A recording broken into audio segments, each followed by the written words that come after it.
আচ্ছা, এমন একজনের কথা ভাবুন তো, যার নামটা শুনলেই চোখের সামনে ভেসে ওঠে জিনিয়াস শব্দটা। হ্যাঁ, ঠিকই ধরেছেন, অ্যালবার্ট আইনস্টাইন। জার্মানির এক ছোট্ট শহরে জন্ম নেওয়া একটা সাধারণ ছেলে, যে কিনা পরবর্তীতে পুরো বিশ্বকে আক্ষরিক অর্থেই চমকে দিয়েছিল। কিন্তু মজার ব্যাপার হলো, ওনার এই পৃথিবী কাঁপানো যাত্রার শুরুটা মোটেও যাকে বলে একদমই মসৃণ ছিল না। আজকের এই বিশ্লেষণে আমরা দেখব কিভাবে এক কোণঠাসা, একদমই চুপচাপ স্বভাবের একটা বাচ্চা ছেলে বিজ্ঞান আর আমাদের চিন্তাধারার ইতিহাস চিরতরে বদলে দিল। তো চলুন ইতিহাসের পাতা থেকে সেই চমকপ্রদ গল্পটা একটু অন্যভাবে অনুভব করি। তুমি জীবনে কিচ্ছু করতে পারবে না, কতটা ভয়ঙ্কর কথা, তাই না? একবার কল্পনা করুন তো, একটা ছোট বাচ্চাকে তার ক্লাসের শিক্ষক অত্যন্ত বিরক্ত হয়ে সবার সামনে কথাটা বলছেন, আর পুরো ক্লাস, হ্যাঁ, সবাই তার দিকে তাকিয়ে হো হো করে হাসছে। আজকের দিনে দাঁড়িয়ে এটা বিশ্বাস করা রীতিমতো কঠিন যে স্বয়ং অ্যালবার্ট আইনস্টাইনকেও এমন নিদারুণ কথা শুনতে হয়েছিল। কিন্তু সত্যি বলতে কি, এটাই ছিল তার শৈশবের রূঢ় বাস্তবতা। চারপাশের মানুষজন একদম ধরেই নিয়েছিল যে এই ছেলেটার ভবিষ্যৎ বলে আদতে কিচ্ছু নেই, জিরো। এক নীরব এবং অপ্রত্যাশিত জিনিয়াস। আসলে ছোট্ট অ্যালবার্ট আর 10টা সাধারণ বাচ্চার মতো ছিলেনই না। ওনার শেখার ধরন, কথাবার্তা সবকিছুতেই একটা অন্যরকম ব্যাপার ছিল। উনি কথা বলতেন খুব ধীরে, ক্লাসের অন্য বাচ্চাদের মতো একটুও চঞ্চল ছিলেন না, বরং বেশিরভাগ সময় একদম চুপচাপ থাকতেন। তবে ওনার সবচেয়ে অদ্ভুত স্বভাবটা কি ছিল জানেন? উনি প্রচুর প্রশ্ন করতেন, এমন সব অদ্ভুত প্রশ্ন যেগুলো শুনে অন্যদের প্রায়ই মনে হতো, আরে এ আবার কেমন কথা।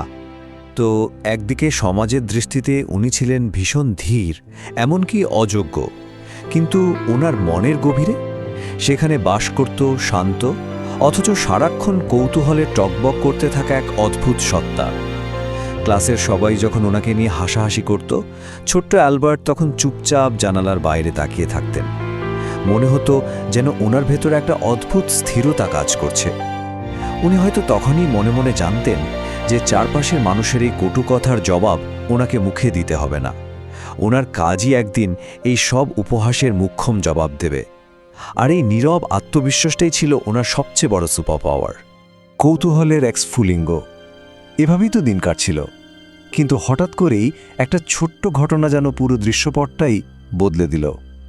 একদিন ওনার বাবা ওনাকে খুব সাধারণ একটা জিনিস উপহার দিলেন, আর কে জানত ওই ছোট্ট একটা বস্তুই এই বাচ্চাটার পুরো চিন্তার জগৎকে আক্ষরিক অর্থেই উল্টে পাল্টে দেবে। জিনিসটা ছিল একটা সাধারণ পকেট কম্পাস। অ্যালবার্ট তো অবাক। উনি দেখলেন কম্পাসের কাঁটাটা সবসময় ঠিক একটা নির্দিষ্ট দিকেই ঘুরে যাচ্ছে। যেদিকেই ঘোরানো হোক না কেন, সে ঠিকই তার চেনা পথ খুঁজে নিচ্ছে। ব্যাপারটা আমাদের কাছে খুব সাধারণ মনে হতে পারে, কিন্তু ওই ছোট্ট ছেলেটার মনে এটা এক বিশাল আলোড়ন তুলে দিল। ঘণ্টার পর ঘণ্টা উনি জাস্ট ওই কম্পাসটার দিকে পলকহীন চোখে তাকিয়ে থাকতেন, আর ওই কিশোর মনে জন্ম নিচ্ছিল হাজারো নতুন জিজ্ঞাসা। চোখে না দেখার শক্তিও কি পৃথিবীকে বদলে দিতে পারে? ঠিক এই একটা প্রশ্ন, এই একটা সাধারণ অথচ গভীর প্রশ্নই ছিল ওনার সেই জাদুকরী যাত্রার আসল টার্নিং পয়েন্ট। কম্পাসের কাঁটাকে যে অদৃশ্য শক্তিটা নিয়ন্ত্রণ করছে, সেটা নিয়ে ওনার এই তীব্র কৌতূহলই মূলত ওনাকে মহাবিশ্বের গভীরতম রহস্যগুলো খোঁজার দিকে টেনে নিয়ে যায়। একটু ভেবে দেখলে বোঝা যায় ওই বয়সে ওনার চিন্তাভাবনা সমবয়সীদের চেয়ে কতটা আলাদা আর কতটা গভীর ছিল। অন্ধকারের মাঝে সংগ্রাম, সময় তো আর থেমে থাকে না। উনি বড় হলেন, কিন্তু জীবনটা কি রাতারাতি সহজ হয়ে গেল? একদমই না। বিশ্ববিদ্যালয় শেষ করা মানেই যে সফলতার দরজা হুড়মুড় করে খুলে যাবে, ওনার ক্ষেত্রে কিন্তু তার ছিটে ফোটাও ঘটেনি। নিজেকে প্রমাণ করার জন্য ওনাকে রীতিমতো অন্ধকার দিনগুলোর সাথে লড়াই করতে হয়েছিল।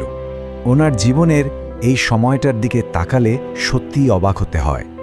গ্র্যাজুয়েশন তো শেষ হলো, কিন্তু মাসের পর মাস কেটে যাওয়ার পরও জুটল না কোনো ভালো চাকরি।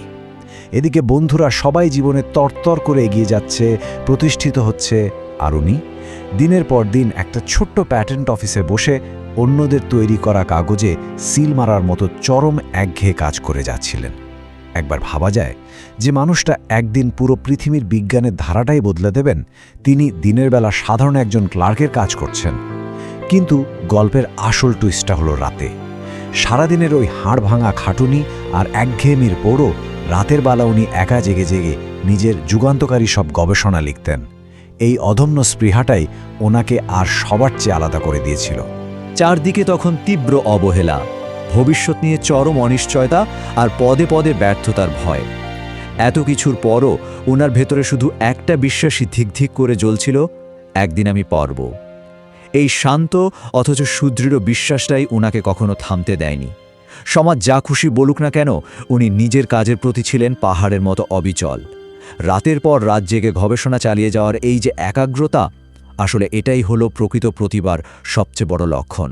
বিজয় এবং কালজয়ী অনুপ্রেরণা। তো এই যে নিরলস পরিশ্রম, এর শেষ পরিণতি কি হলো? অবশেষে সেই মাহেন্দ্রক্ষণটা এলো, যখন পুরো পৃথিবী বিস্ময়ে স্তব্ধ হয়ে দেখল ওনার কাজ। ছোটবেলার সেই অবহেলিত ক্লাসের পেছনের বেঞ্চের চুপচাপ ছেলেটা বিজ্ঞানের পুরো ইতিহাসটাই যেন নতুন করে লিখে ফেলল। আজ অ্যালবার্ট আইনস্টাইন শুধু একজন বিশ্ববরেণ্য বিজ্ঞানী নন, বরং তিনি লক্ষ কোটি মানুষের কাছে এক বিশাল অনুপ্রেরণা। আজও আমাদের চারপাশের সমাজে এমন অনেক মানুষ আছেন যাদের হয়তো একটু ধীরে শেখার কারণে বা অন্যদের চেয়ে একটু অন্যরকম হওয়ার কারণে পদে পদে অপমানিত হতে হয়।